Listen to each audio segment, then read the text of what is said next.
Hello.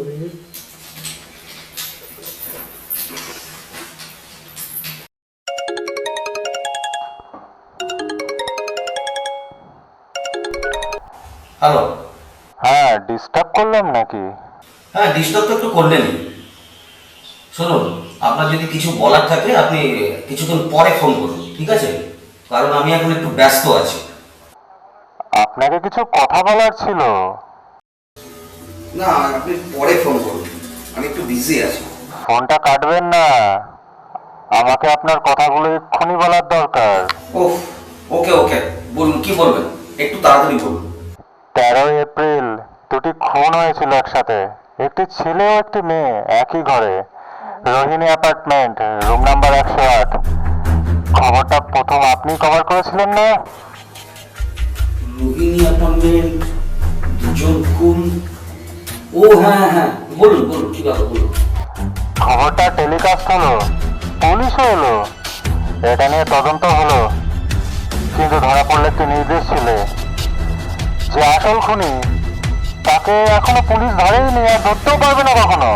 আমি জানি যে আসল খুনি কে। এই এই সকাল সকাল আপনি ফাজলামি মারছেন নাকি? কি ব্যাপার বলুন তো। আমি কোনো মজা করছি না, আমি সত্যিই জানি, আর সেটা আপনার মাধ্যমে সবাইকে জানাতে চাই।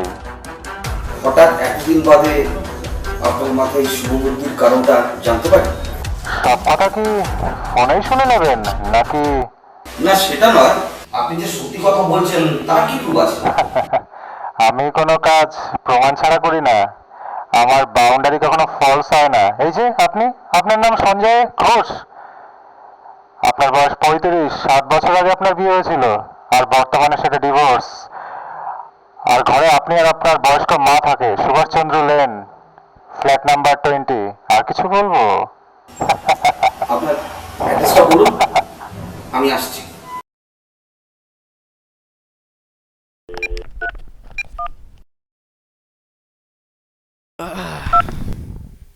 সঞ্জয় বলছি। হ্যাঁ বলো।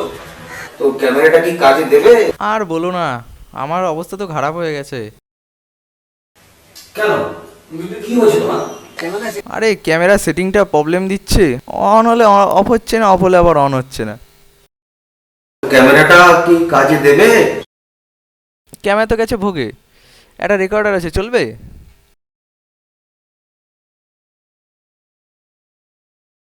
আরে বেরোবো মানে? আজ তো ছুটি। আরে মা কালী, বউ হেভি খেলাবে। 10 মিনিট আসছি তোমার বাড়ির সামনে, তুমি রেডি হয়ে থাকো। হ্যালো, যা কেটে দিল। ধুস। আপনি তো সকালে ফোন করেছিলেন না?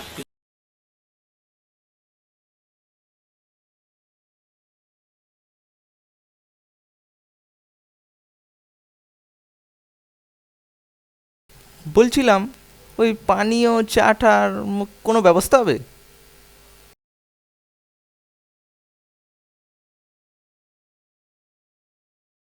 হুম হুম হুম।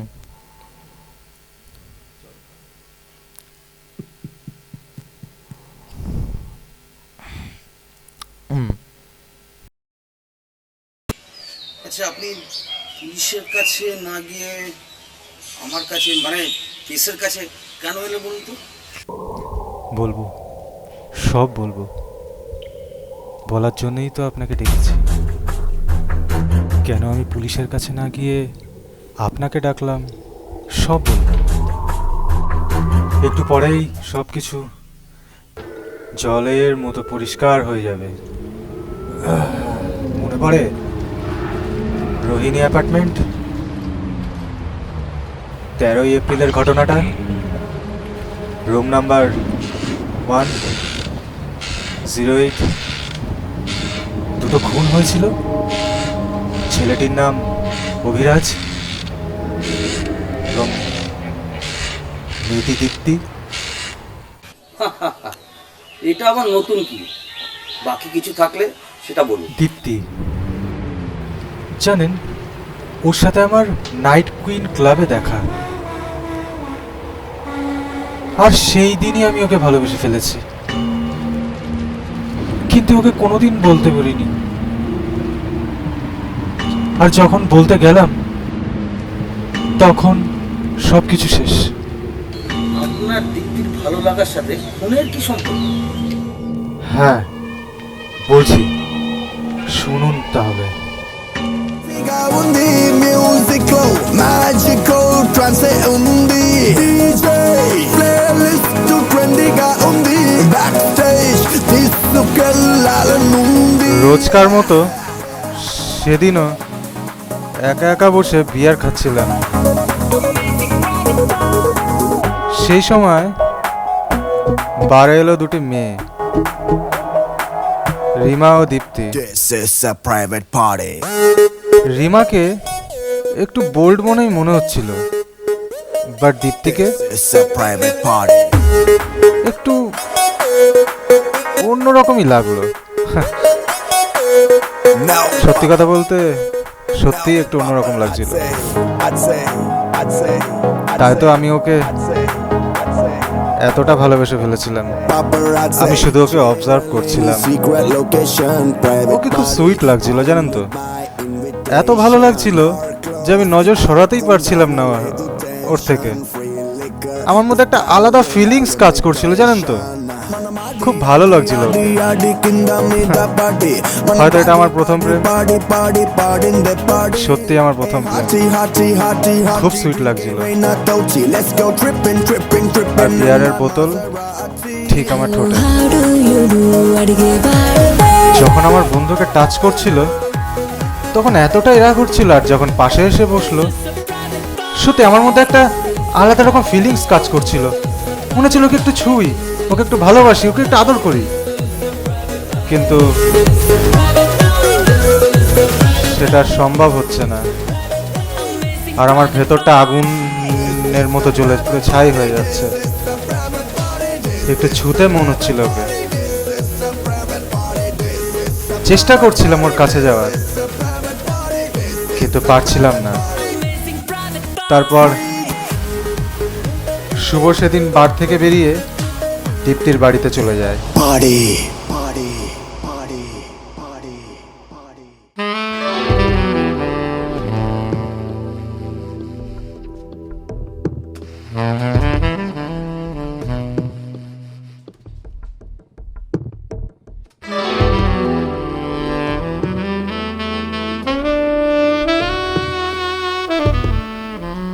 সেদিন আমি বার থেকে বেরিয়ে ডাইরেক্ট চলে যাই ওদের পেছন পেছন দীপ্তিদেরই বাড়ি।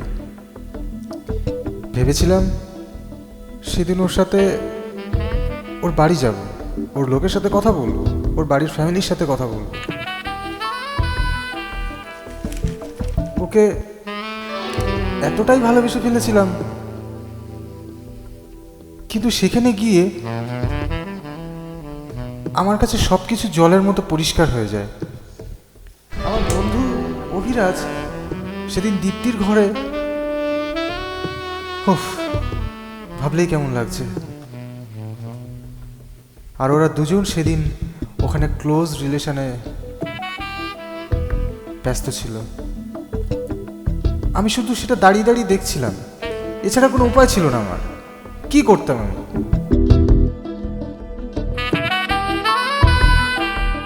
সত্যি সেদিন আমার খুব রাগ হয়েছিল আমার বন্ধু অভিরাজের ওপর। জানেন, পরদিন সকালেই আমি ওদের বাড়িতে গেলাম, ওকে ওকে বোঝালাম, আমি অনেক করে বোঝানোর চেষ্টা করলাম, কিন্তু কিছুতেই বুঝলো না। কিরে, কেমন আছিস? আরে ভাই, তুই প্রেম টেম করছিস নাকি? কেন, তোকে কে বললো এসব কথা? আরে না, শুনলাম। এই বলছি, দীপ্তিটা কে রে? দীপ্তি? না মানে কিছুদিন হলো, মানে ওকে একটু ভালো লাগে। আসলে ওকে একটু একটু একটু ভালোবেসেছি। ও তাই নাকি? কিন্তু তুই ওকে ভালোবাসিস না কেন, হঠাৎ এই কথা বলছিস? আরে মেয়েটা ভালো নয় রে, ও তো এরকম সবার সাথে রিলেশন করে টাকা নিয়ে বেড়ায়। দেখ, আমার সাথেও এক রাত কাটিয়েছে, আর তার জন্য আমি ওকে টাকাও দিয়েছি। এনাফ ইজ এনাফ শুভ। দীপ্তির নামে আর একটা বাজে কথা শুনতে চাই না আমি। আর দীপ্তি এরকম ধরনের কোনো কাজ করতে পারে সেটা আমি কখনো বিশ্বাস করি না। তুই বিশ্বাস কর অভি? আর আর আমি তোকে কেন মিথ্যে কথা বলবো বল? কি লাভ বল? ওকে, তাহলে সব কিছু আজকে সবার সামনে কনফারেন্স করে নেওয়া যাক। আমি দীপ্তিকে ডেকে নিচ্ছি। এই যদি দীপ্তিকে ডাকে তাহলে তো প্রবলেম হয়ে যাবে, আমি প্রবলেমে পড়ে যাব। ওকে ডেকে নিচ্ছি, এখানে সব কিছু পরিষ্কার হয়ে যাবে।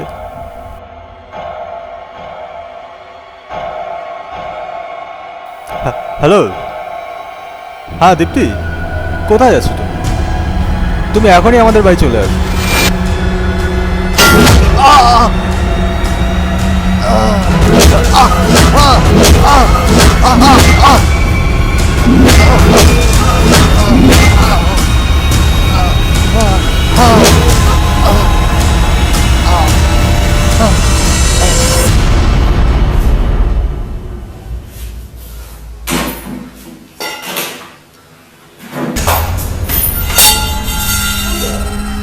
অভি, কি হয়েছে তোমার অভি? প্লিজ তাকাও। অভি, অভি, কি হয়েছে তোমার? অভি, ওঠো অভি। অভি, প্লিজ দীপ্তি, আমি ওকে মারতে চাইনি। দীপ্তি প্লিজ প্লিজ বিশ্বাস করছি। ছাড়ো, তুমি ওকে মেরে ফেলেছো। আমি সবটাই বলে দেবো, ছাড়ো। আমি ওকে মারতে চাইনি। আসলে আসলে আমি কথা শুনতে চাই না, ছাড়ো। দীপ্তি দীপ্তি তুমি বিশ্বাস করো। ছাড়ো, আমি সবটাই বলে দেবো। তুমি ওকে মেরে ফেলেছো। না, আমি তুমি ওকে ওকে মেরে ফেলেছো। আমি ওকে মারতে চাইনি। আসলে আসলে ও আমাদের মারি ছাড়ো, চলে এসেছিল। কে তুমি? ছাড়ো। ও আমাদের মারি চলে এসেছিল। দেখো দীপ্তি, দেখো প্লিজ ছাড়ো আমাকে। কে? কেন ওকে মেরেছো? প্লিজ ছাড়ো। দীপ্তি, তুমি ওকে ভালোবাসো, আমাকে কেন দীপ্তি? আমাকে বলো, দীপ্তি প্লিজ, কেন তুমি ওকে ভালোবাসো, আমাকে কেন please Deepti Deepti Deepti Deepti please দীপ্তি তুমি কেন? যাচ্ছ না প্লিজ তুমি প্লিজ কেন দীপ্তি আমাকে মারছো? প্লিজ ছাড়ো আমাকে। আমার ভালো লাগছে না। প্লিজ ছাড়ো।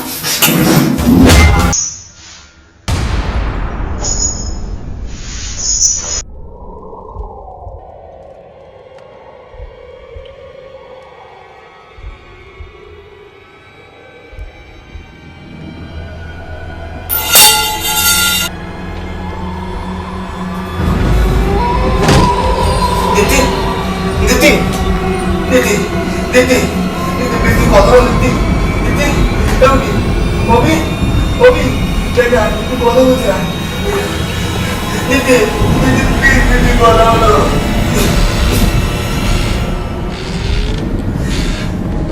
কি করলাম অভি অভি তো ভালো না আর দীপ্তি দীপ্তি তুমি তো ভালো আছো আপনি তোমার ভালো আছো তুমি কেন আমাকে ছেড়ে চলে গেলে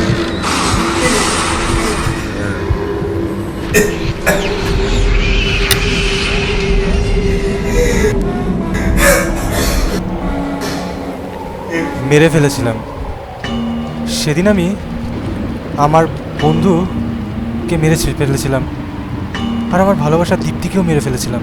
কিন্তু জানেন দীপ্তিকে আমি মারতে চাইনি।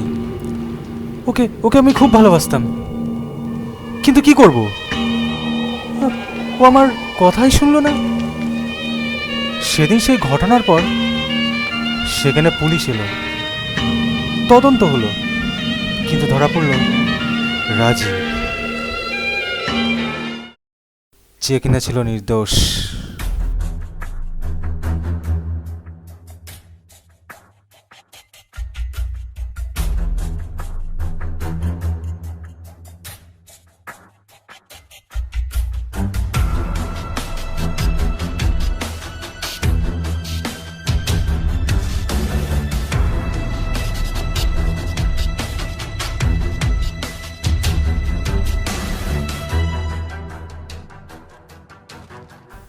জানেন, ওদের মারার পর সেদিন আমি বাড়ি এসে অনেক ভেবেছিলাম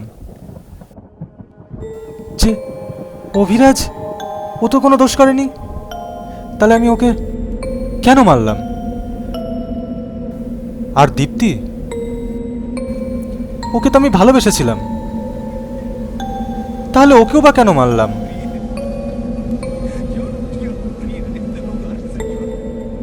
জানেন, দীপ্তিকে না আমি সত্যি খুব ভালোবেসেছিলাম।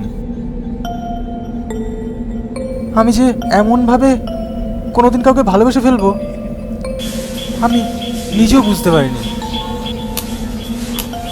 আরে ভালোই যখন বেসেছিলেন, খুন করলেন কেন? ওই যে আমার পথের কাঁটা অভিরাজ, ওকে আমি খুন করেছি। দীপ্তি সেটা দেখে বলেছিল সবাইকে বলে দেবে ও।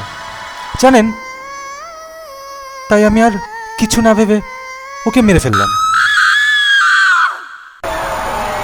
জানেন, মাঝে মাঝে আমার মনে হয়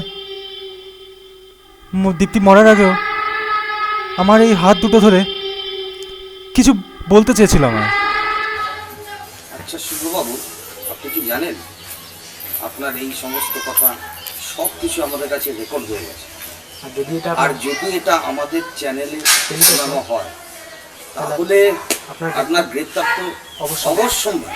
জানি, কিন্তু তাতে আমার কোনো যায় আসে না, কারণ দীপ্তিকে মেরে ফেলার পরই সেই ঘটনা সহ্য করতে না পেরে শেষে গতকাল রাতে গতকাল রাতে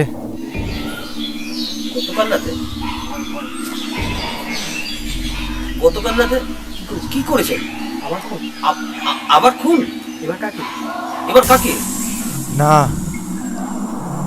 নিজেকে। কি বলছেন? কি নিজেকে? নিজেকে মানে? হ্যাঁ সঞ্জয় বাবু, আমি গতকাল রাতেই মারা গেছি। ওই যে দেখুন পড়ে আছে।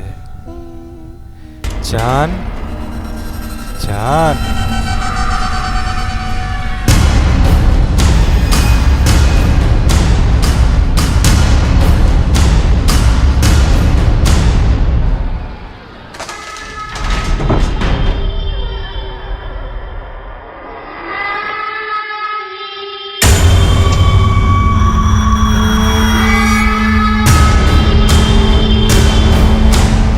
কি সঞ্জয় বাবু, ভয় পেয়ে গেলেন? দীপ্তি আর অভিকে আজকে আমি মেরেছি, তার প্রমাণ হলো আপনাদের এই রেকর্ডার আর আমার এই পাশে পড়ে থাকা শেষ চিঠি, যার মধ্যে আমার জীবনের ঘটনাগুলি সব কথা লেখা আছে।